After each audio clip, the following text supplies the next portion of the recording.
Hey, what's up? Following up from last episode, I'm going to talk a little bit more about Roland Barthes' camera Lucida. But I'm going to jump straight to the Punctum and Studium distinction and then go back to chapter 6 from the next episode on. I'm going to break chronology a little bit. Let's start with the Studium. Barthes defined as the feature of an image that presents the photographer's myth. The Studium contains signifiers that can be mediated by Barthes' own cultural understanding. A bit of a mouthful, I know, but when he writes about myth, he is referring to his own semiological system laid out in Mythologies in 1957. Myths are a second order of semiological reading. These systems apply a bit more clearly to written language or other forms of communication, but with photography, like Barthes described back in chapter 2, linked here, the signifier and the signified are fused together. I will make a short video just to focus on this specific photographic semiological myth and how it can be understood in two different ways. I'll drop it in a few days. For all intents and purposes of this video though, the Studium of this particular photograph by Cohen-Wessing contains all the features that tell us that this is a military conflict in a war-stricken place. Quote, "It always refers to a classical body of information, rebellion, Nicaragua, and all the signs of both, wretched and uniformed soldiers, ruined streets, corpses, grief, the sun, and the heavy-lidded Indian eyes," end quote. In other words, it communicates the basic information a photograph can educate us with. In most of the definition Barthes gives us, he insists on the presence of the photographer as part of the Studium, which is something I don't necessarily agree with. See, for example, you can derive a myth from a surveillance video or a photograph taken by a drone without the intervention of a subjective viewpoint or an operator, which is what he calls the photographer often. Quote, "The Studium is a kind of education, knowledge and civility, politeness, which allows me to discover the operator, to experience the intentions which establish and animate his practices, but to experience them in reverse, according to my will as a spectator," end quote. Just when we're starting to understand what the Studium is, or as a concrete set of features within a photograph, he undermines its importance. Quote, "The Studium is of the order of liking, not loving. It mobilizes a half-desire, a demi-volition. It is the same sort of vague, slippery, irresponsible interest one takes in the people, the entertainments, the books, the clothes one finds all right," end quote. Barthes dedicates only chapter 11 and 12 to the Studium, but he writes about the Punctum in 4 chapters. It seems that the sole purpose of the Studium is to be punctured, pierced through by the punctum, and that is exactly what it does. The punctum is a detail within a photograph that cuts right through and arrests our attention. Barthes concentrates on details that seem to upset the balance or disturb a sense of decorum. Like, for example, this belt sitting too low around this lady's waist on this picture by James van der Zee from 1926, or the bad teeth in this little kid in William Klein's picture from Little Italy from 1954. He says, "I dismiss all knowledge, all culture. I see only the boy's huge Danton collar, the girl's finger bandage," end quote. So what is the punctum here? The bandage or the collar? See, the punctum is kind of like a moving target, not only contingent to the individual reading the image, but to how our own attention or interests might shift over time. For example, in Kertész's portrait of Tristan Tzara from 1926, Barthes concentrates on, quote, "Zara's hand resting on the door frame, a large hand whose nails are anything but clean," end quote. But my own personal attention gravitates towards how effortlessly the muscles around his eyes seem to hold a monocle, or this little rogue hair right here.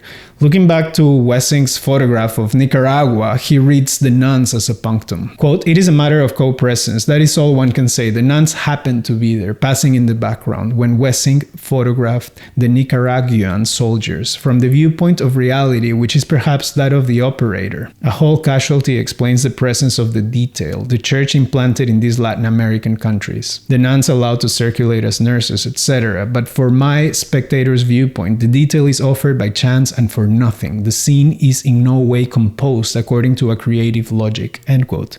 See, I don't necessarily agree with this reading of this image. As a photojournalist, I'm sure Wessing's eye was drawn precisely to this juxtaposition, something he deemed worth highlighting with his framing.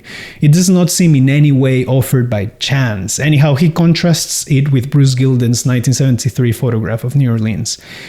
Quote, some soldiers with nuns behind them served as an example to explain what the punctum was for me, here quite elementary. But when Bruce Gilden photographs a nun and some drag queens together, the deliberate, not to say rhetorical contrast produces no effect on me, except perhaps one of irritation, end quote. When I first read this, I thought that maybe it kind of resonated with the way I read some details in images years ago.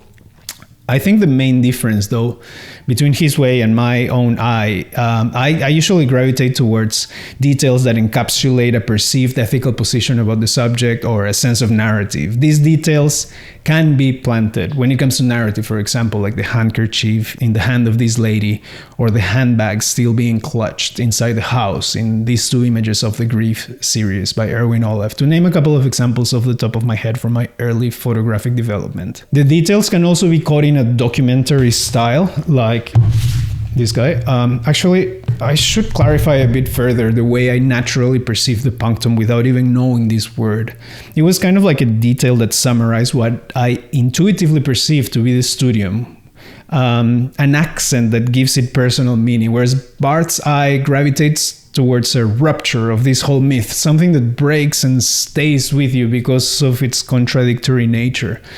I guess I'm predisposed towards meaning while he's towards conflict, but I think both of these ideas are equally interesting in art. In no way I pretend to challenge his theory, but I think that a healthy way of approaching a text about photography is to assess to what extent it applies to our own individual perception, how a great thinker might have had a different version of your own experience. I think that reading this stuff can be confusing or even dangerous for somebody that doesn't have a strong opinion about photographs. These are all really persuasive writers, and the last thing you want to compromise as a maker is your own originality or the illusion of it. I think Barthes would agree. Quote, I am a primitive, a child, or a maniac. I dismiss all knowledge, all culture. I refuse to inherit anything from another I than my own, end quote. So beautiful, right? So, okay, one photographer I am very fond of and is able to capture my version of the punctum with incredible emotional impact is Joel Sternfeld. I really don't know how he isn't talked about more. I had heard his name many years ago, but the huge revelation came when I bought this book, Stranger Passing, worth every penny and then some. Sternfeld presents such a beautiful and democratic gaze of the American population. It explores a wide range of emotions with this controlled resistance to any exploitative, formal or conceptual gesture. And he somehow manages to walk this tight rope with a voice so generous and warm. It's moving in a way all photography should strive to be, I think. There are many examples of my version of the punctum in this book, like, for example, how a hot dog can represent American culture and indoctrination. The sneakers on this lady that seem to anchor her circumstance in a heartbreaking way. How a chessboard can have racial connotations. How a windswept background can pivot a commentary about marriage as an institution. How 4 pens can suggest a subject's personality and attention to detail. Or how an unbuttoned skirt can confirm what I thought I read in this person's facial expression. Hope you all had a lovely Christmas and New Year's and all that. Please leave a comment. I read them all and I really appreciate feedback. Like, subscribe, and all that. I'll see you soon.